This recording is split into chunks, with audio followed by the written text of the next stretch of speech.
Welcome to Leading Professionals. If you're a professional in a leadership role, or if you simply want to understand your work and your organisation better, then you've come to the right place. In this series, I explore the complicated, messy, and surprisingly emotional challenges of leading professionals. And I set out to answer some of the most crucial questions that professionals are currently facing. Today, I'm talking to Georgia Dawson, firm-wide senior partner of the global law firm Freshfields, about how to do the right thing. Now, if you're a lawyer, you may be able to guess why I've asked Georgia to help me explore this challenging theme of professional ethics.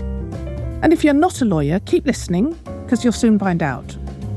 In a complex commercial, social, and political environment, the leaders of professional organisations often have to take difficult decisions and work out how to balance the competing interests of multiple sets of stakeholders. So how do you decide what to do? And what is the right thing in this context? A professional reputation for an individual or for a firm is built up gradually over many years. Ultimately, reputation is all that a professional has. It's not your expertise which your clients are buying, but their belief in your expertise. And trust is at the heart of that. So why do so many professionals and professional organisations end up on the front page of the financial press for their ethically dubious choices? Now, when leaders ask me how to respond to ethical wrongdoing within their firm, I look for answers to three sets of questions.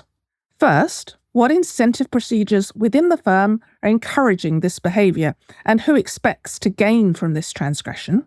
Second, what is the cultural context in which these decisions are being made? And forget about the firm's formal value statements. What behaviours do its leaders tolerate and role model? And third, what are the formal governance structures for dealing with ethically complex decisions? Are these just box-ticking exercises, or are they taken seriously at the highest level within the firm? Ultimately, the responsibility for ethical transgressions always lies with the leadership. Now, ethically complex decisions bring an organisation's values into sharp focus. At the time of recording, many of the largest and most powerful law firms in America had recently been confronted with a major ethical decision. President Trump had issued executive orders placing certain firms on a blacklist, which barred them from government contracts or even from entering government premises. This effectively prevented them from representing their clients in court. Initially, the executive orders were directed at the law firms which had represented President Trump's adversaries, or who'd been associated with his multiple legal prosecutions. But soon the threat of executive orders hung over many of the largest and most powerful law firms in America. Most major law firms rapidly made concessions to the president's demands, but a few smaller firms resisted. And a coalition of lawyers came together to help these smaller firms fight the president's executive orders. They prepared something called an amicus brief, which is a court submission written in support of the threatened firms. Freshfields was the only firm in the global top 20 to sign this amicus brief. And signing this immediately exposed them to greater risk, and at the time of recording, this risk was very real. So you'll understand if Georgia chooses her words carefully, and I sidle up to the difficult questions cautiously. But trust me, Georgia has plenty to say about doing the right thing. So, Georgia, I read an interview with you when you said, quote, "My parents always focused on fairness, justice, and on trying to do the right thing." And I was thinking, I've never actually heard a senior leader of a global law firm ever say anything like that. So I'm curious, can you tell me a bit about your background and your upbringing and how that all happened? I'm sure some other senior leaders of law firms do say that, or hopefully think that, Laura. I hope I'm not the only one, because I think probably all parents try and teach fairness and doing the right thing. My dad's a now retired solicitor. My mother was a teacher. They were keen, I think, to make sure that all three of us, I've got two brothers, were brought up in the right way. And I remember Dad telling stories about doing things that were potentially unpopular, but that he thought were the right thing to do. So it was those kind of round the table conversations, I guess, growing up as a child. But I grew up by the coast, a couple of hours north of Sydney, very fortunate childhood, I think. It was a comfortable and stable family. I had great friends, lots of time outside, lots of sport, and ultimately decided to follow in my father's footsteps because I was always interested by what he was doing. He always had interesting stories to tell, and I used to love going into his office and ferreting around in the stationery cupboard and stealing the biscuits. So I thought that was what my career might be like. It was definitely worth sticking around as a lawyer. Freshfields does have very good biscuits, so I can see that that has connection. stayed with you throughout your professional life. So having joined the legal sector for the food and the ethics, how did you get from Australia to ending up in London as global senior partner of Freshfields? Tell me a bit about how that actually happened, because you certainly don't fit the conventional model of a global senior partner of Freshfields. Were you deliberately and consciously seen as a signal of the way in which Freshfields was changing, or were you conscious of your difference? Has being an outsider represented an advantage or a disadvantage to you? I've never really felt like an outsider in the firm, and nor has the firm, or even just the legal market in the UK, has never made me feel like an outsider. Maybe some of that's my own mindset, but I think the firm is incredibly warm and welcoming and supportive. And I guess if you talk to any expat, when they go home, you see your home country with fresh eyes. You see the positives, you see the negatives, and it's maybe a little bit of a version of that sitting in Singapore. You can see the firms maybe slightly differently than if you're sitting in a very large office at the core of the firm's business. And maybe some things are, you can see the opportunity for improvement. You can see the things that need protecting and defending because they're exceptional, and you can see those things for improvement. So I think maybe that did help.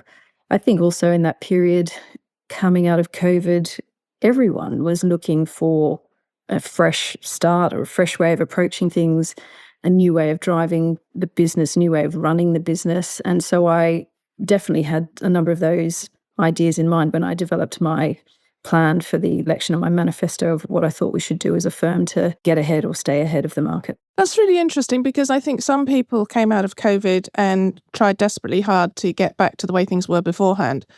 And COVID is one of those things that we've written into our history and with a kind of collective forgetting. And we're not really fully confronting the impact that it has had on us within the business environment. It's all got blurred with all the other big changes that have happened since.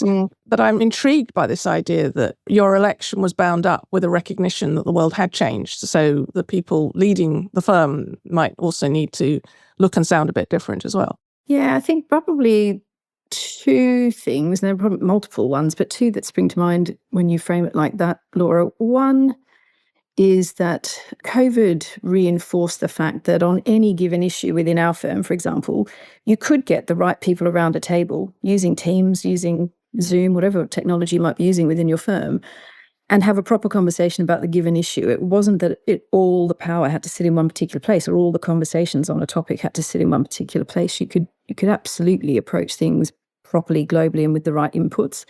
And I think that has to be maintained for us and probably for every organisation if you wish to be a global organisation. The second was, for years, I think people had butted their head up against a brick wall about having more flexibility in terms of how people worked and where they worked and how they delivered their services. And we probably would have continued that debate for another 10, 15 years, but for COVID. It was a kind of needs must moment, and everybody did it and it worked. And we as a firm ran massive cases. We as a firm ran massive deals, all sitting in our studies or drawing rooms or wherever it was. And it really challenged this idea that there was only one way to deliver legal services. And I think that flexibility and being a bit thoughtful about work allocation and creative about who across the firm could work on particular projects was something that I didn't want to see us go back on. I think it was really important for clients, really important for talent, that we didn't lose that progress.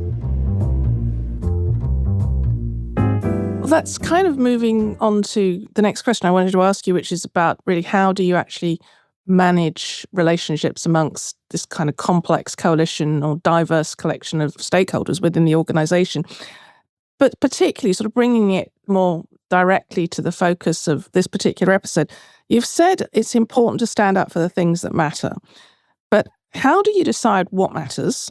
And then how do you reach agreement internally on what matters? Because what matters to you might not be what matters to someone else in the firm? It's a very good point, and it's probably something that could take forever to answer, Laura, but I'll endeavour to be concise.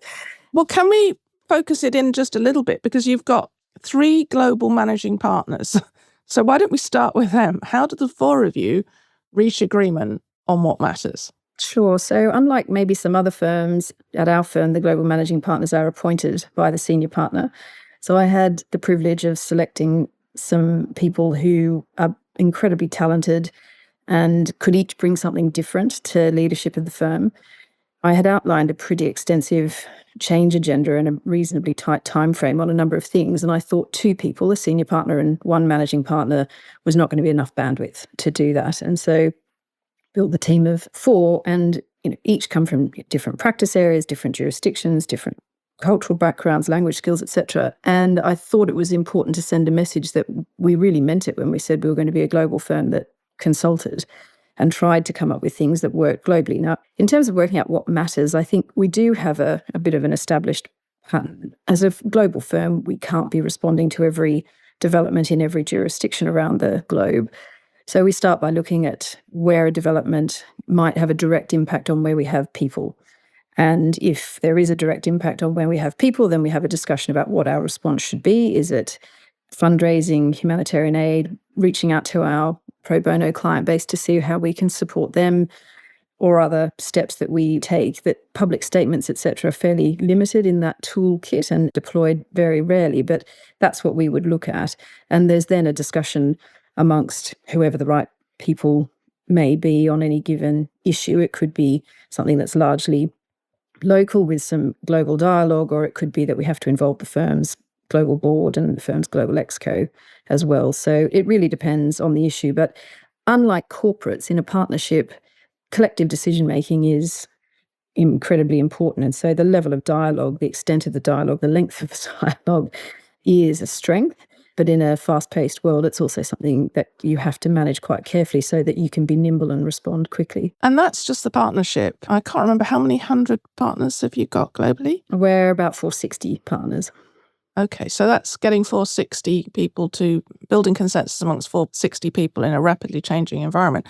If you think about the organisation more broadly, particularly the younger generations of professionals and Gen Z, when they have a very different set of expectations about how politically and socially engaged they want their firms to be compared to people of the partnership generation. Mm-hmm. Well, first of all, how do their desires get expressed to you? And then what do you do about it? One of the things I've had to learn is you can't please everybody in these roles.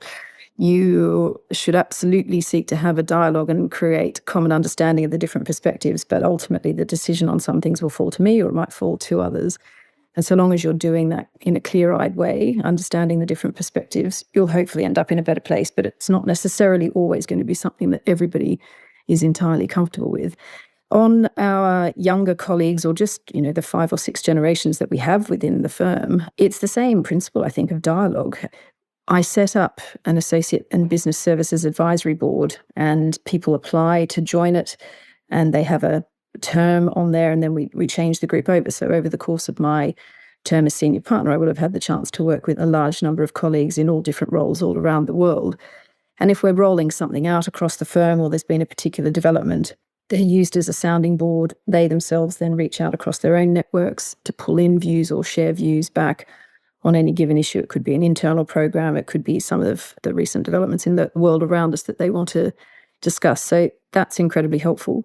I do town halls when I travel around the firm. I recognise in that format that getting live questions isn't always realistic, but asking the office managing partner to try and harvest those questions in and being very open and frank as best I can in any given situation, and acknowledging where I don't have an answer or it's a work in progress and we'll come back to people is, I think, key.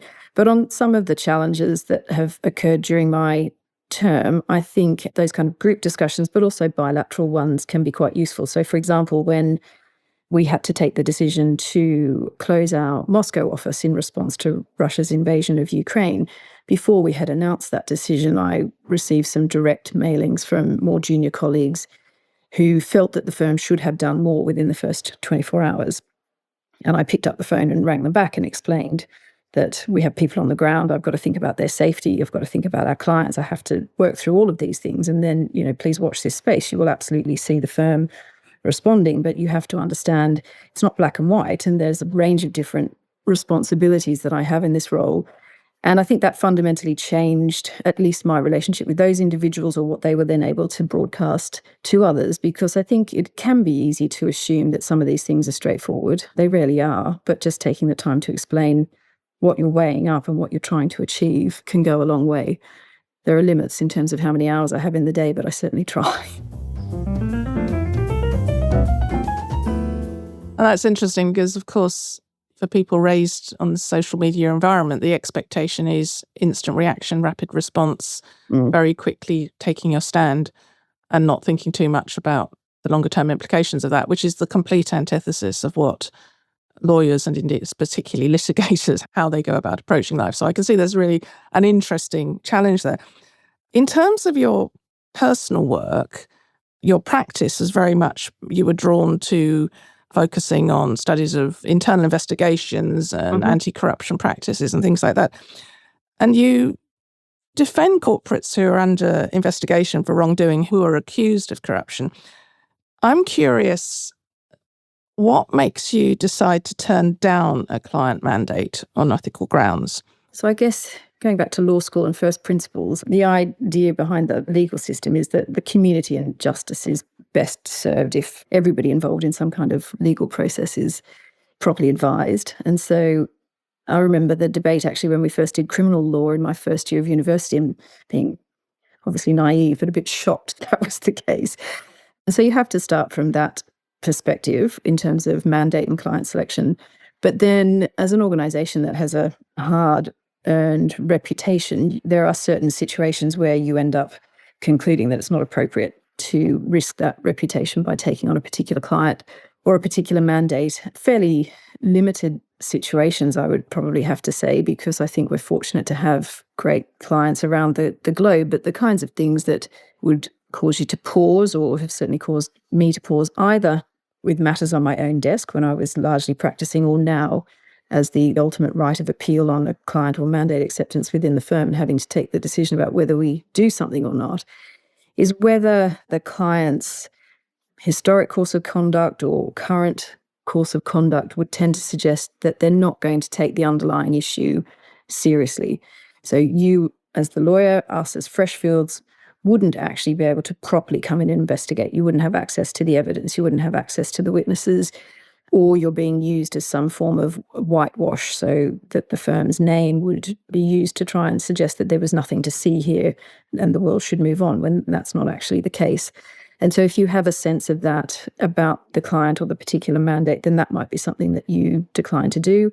In my own practice, a number of years ago now, I had a client who was making a series of unreasonable requests, including ones that would have compromised my position as a court representative, with my duties to the court. And so after consulting with other partners in the legal department, terminated acting for that particular client. And I do remember, both in my early days as a lawyer, the advice from my father and others was, it's not worth risking your own reputation or your firm's reputation for a short-term gain, such as, revenue on a particular mandate or whatever. And so that sits behind the thinking today, and we do go through that process, and periodically we will turn down mandates because the reputational risk of taking the mandate outweighs any gain that could possibly be made financially. I think this issue of reputation is very interesting, because I remember at a sort of fairly traumatic phase in my academic career when I was just coming out of my PhD, and my supervisor said to me, "Laura, you think academia is about the publications, because that's what we've taught you.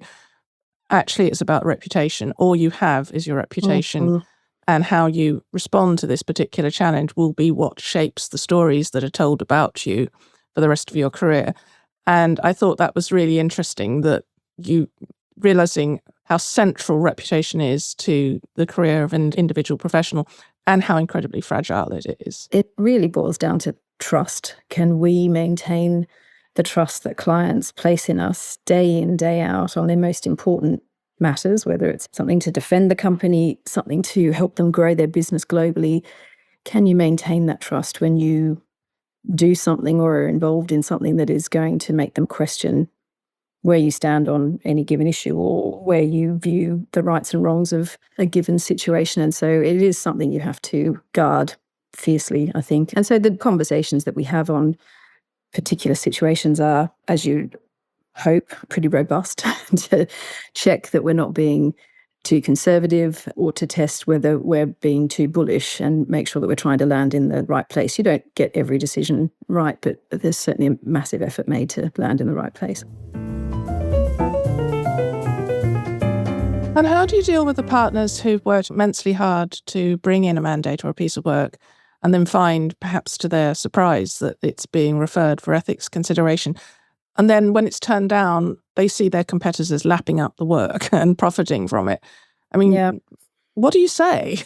Well, you have a pretty robust exchange of views, Laura, as you'd expect. So I guess I'd probably go back to what I said earlier. You have to test yourself whether you're being too conservative. Why has that other firm viewed this issue differently than we have? Are we being overly cautious? Is there something about their firm that is different to ours that makes their decision make sense? Whereas, and ours was also right, but they're just different. We've got different risk profiles, etc. I think there are enough situations where people have taken a bullish view of a particular scenario. They've taken on a client or a mandate that has then ended badly, that people are alive to those issues, alive to those risks, and realise we're not just doing this to cause problems, we're doing it to try and protect the individual partner, the firm, their team, etc. And having that conversation about the short, medium and longer term impact of what we're doing. I think partners in all firms do genuinely feel like custodians of these incredible institutions and do genuinely want to hand them on in better shape than they received the institution. And so having a good, fulsome, rounded discussion that covers off those points, testing yourself on where your judgment sits, evaluating the short and longer term impact, etc., and looking at where things have maybe gone wrong in the past doesn't necessarily leave people feeling entirely happy, but at least they understand that you're trying to make the decision in the best interest of the firm. So, Georgia, now I'm going to ask you the question that I've been gently sidling up to throughout this interview. Why did you sign the amicus brief? I mean, several of your direct competitors complied with Trump's executive order. No other large global law firm signed the brief. So why did you decide to take the risk? When we first became aware that the executive orders had been issued against a series of firms, we had a discussion about what can we do to support those firms. It felt like an unprecedented step to take that compromised the position of clients in the US market, also compromised the legal profession more generally, those firms specifically. And so we had looked at what our options were in terms of offering support as fellow legal professionals.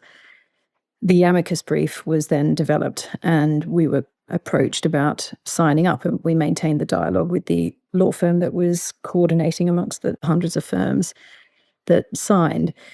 For us, I think it was very much an opportunity to play a role as a legal professional in assisting the court to reach what we felt was the right outcome, which was to hold that those executive orders were unconstitutional and to lay out the arguments for why that was the case. So I'm thinking of some of the explanations that your competitors have offered for why you might have signed this. And some of this is in the public domain and in the Financial Times in particular. One argument is you had nothing much to lose because your US business is much smaller than theirs. Although actually your US business has tripled in the past 5 years, so it's clearly an important strategic area for you. The other is that you were trying to differentiate yourself by virtual signaling in some way. So either way, it was a strategically optimal, if not cynical, move. How would you respond to those criticisms? When I first became aware that some of those criticisms or comments were being levelled, it's fair to say I was disappointed. I didn't think it was necessary for people to try to conjure up an ulterior motive for simply trying to do the right thing as fellow legal professionals. And so I think I'd probably have to say, Laura, it probably says more about those that have made the comments than it does about us as a firm. The idea that one of the core strategic pillars of the firm's growth over the last 4 years in particular, but a number of years before that, that you would put that at risk in a voluntary way like we did. It's 20% of our firm, that you would put that all of that at risk alongside the work that business throws off to the firm globally, simply to grandstand or grab a headline or whatever else is nonsensical. So it's disappointing that that's how some people have sought to spin it. It was absolutely not the motivation. Thank you, Georgia. So as we start to wrap up, I'd like to return you to the biscuit-loving teenager hiding in the stationery cupboard, or possibly even younger than that, hiding in the stationery cupboard munching biscuits. Thinking back to your upbringing and your parents' advice to focus on fairness, justice, and doing the right thing, what do you wish you'd known back then about leadership that you know now? One of the things that I think I have learned in different leadership positions, but particularly this one, is on these issues around endeavouring to achieve fairness and justice or do the right thing, is that it's incredibly difficult in most situations to balance the different perspectives and reach a conclusion. And there's no harm in making clear that it's difficult. I think sometimes in leadership roles, you're led to believe that one should just present a robust, strong, decisive persona. And that's the way a leader should portray themselves privately within the organisation, but also externally. And I'm just not sure that that is an accurate representation of what leadership is like. It does involve wrestling with difficult issues. It does involve admitting that you don't have all the answers. It does involve seeking counsel and advice from people who are more experienced or more expert than you and weighing that up and trying to take the right decision. And it does involve emotion at times. When we decided to close the Moscow office, I did a global partner call once that decision had been taken to announce it, and my voice cracked and my eyes filled with tears. And I got off the call and berated myself, thinking, oh, you really mucked that up. And the flood of messages afterwards was to the effect of, thank you for showing us it was hard. If you'd simply come on and said, yeah, we've decided to cut the office off, I think it would have sent a very different message. And so I think acknowledging it's difficult, making clear you don't have all the answers, seeking advice and input, and not being afraid to show emotion, I think is key in both reaching the right outcome, but also helping people to understand where you have landed. Thank you, Georgia. That was a pretty powerful statement. So just my final question, knowing everything that you know now, and you think of our listeners, some of whom may be quite young professionals embarking on their professional career, but many of them partners and leaders of firms. What advice would you give to our listeners, any professional worried about an ethical dilemma within their organisation? I think it's something that I was taught very early on in my career, which is never try and do it on your own. And it's probably been a theme throughout the interview, Laura, but I think it's key on any ethical issue that crops up as a legal professional. I think the risk is you feel you've made a mistake or you haven't foreseen a particular issue or whatever else it might end up being. And so sometimes the natural inclination is to hunker down and try and sort it out yourself and hope that you can smooth it over and no one will ever know type of approach. And I think we were certainly trained right at the beginning of our legal careers that was absolutely not the expectation, that as and when you'd made a mistake, an ethical issue cropped up, someone was asking you to do something that you didn't feel comfortable with, to go and talk to others about it. And what never ceases to amaze me is how much time people will make for you when you do ask for their help on these kinds of things. So consult. And then for organisations more generally, we have one in Germany and other organisations might have them regionally and globally, but setting up an ethics committee that is both internal, wise colleagues, but also some external advisors who sit on the committee to provide that different perspective and challenge so that you're not just sitting within your own organisation's bubble. That's been incredibly powerful for us at given points in time and a really useful sounding board for partners when something crops up on a mandate or when they're considering whether to take on a particular client. To get that additional perspective on it has been really useful. And Georgia, that ties in beautifully with the underlying theme of the whole podcast series, which is collective leadership and mobilising the power of the collective to make individuals powerful, but also organisations infinitely more powerful. Thank you very much, Georgia. It's been a joy speaking to you, listening to you today. Thank you. Thank you very much, Laura. I've really enjoyed it. There were 3 things that stood out for me as key messages for professionals grappling with the question of how to do the right thing. And the first is talk to someone. When an ethically bad decision is uncovered, the focus is usually on fixing the systems, the risk management procedures, the role of the ethics committee. But Georgia said very little about these. Instead, she focused on the detailed dialogue she has with colleagues across the firm to identify and to build support for doing the right thing. And she emphasised how this dialogue extends beyond the partnership. With junior professionals becoming increasingly vocal, she needs to make sure her junior colleagues are also on board with the decision. The second is that it takes courage. Doing the right thing may come at a cost for you personally and for the organisation that you're responsible for protecting. What if your decision puts the long-term viability of your firm at risk? Why take the chance when your competitors have chosen to do something different? We're familiar with the phrase, "For what is a man profited if he shall gain the whole world and lose his own soul?" As a leader, are you responsible for ensuring the profitability of the firm or for safeguarding its soul? If there are no profits, then there is no soul either. The third key learning is that ethical decisions are a mixture of reason and emotion. As you might expect with a senior lawyer, Georgia emphasised that complex ethical decisions require meticulous risk analysis. But she also emphasised the emotions of colleagues who disagree with your decision, the emotions of those who suffer as a result of your decision, and your own emotions when you're obliged to communicate and defend your decision.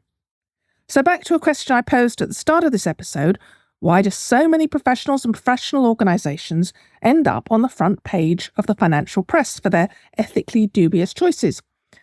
Over the past few years, most of our leading professional organisations have trumpeted their ESG credentials and taken public moral stands on a range of complex issues. But when the leaders start to see themselves and their organisations as moral authorities, this leaves them exposed to the risk of groupthink. So it's important at these times to listen to people who are willing to speak truth to power, or at least their version of truth. I served for a while as chair of the independent non-executives on the board of KPMG. One of the roles of the INEs in a UK audit firm is to safeguard the public interest. But what exactly is the public interest? There aren't any easy answers, and it's gotten more difficult recently because of the rapidly shifting geopolitical sands and increasingly polarised societal attitudes. So I always start with a simpler question. Is this decision and its consequences something you'd be happy to see on the front page of the Financial Times? It's not the only question to ask, but when confronted with an ethically complex choice, it's a useful place to start. So that brings us to the end of today's episode. Thanks for listening, and thank you again to Georgia Dawson, Senior Partner of Freshfields, for joining me today. Be sure to listen to the next episode, which is on the theme of leadership elections: how to choose your leader and how to get elected in a professional service firm. In the meantime, you can read much more about leading professionals on my website, lauraempson.com, and please remember to subscribe, rate, and review Leading Professionals wherever you get your podcasts. I look forward to you joining me next time.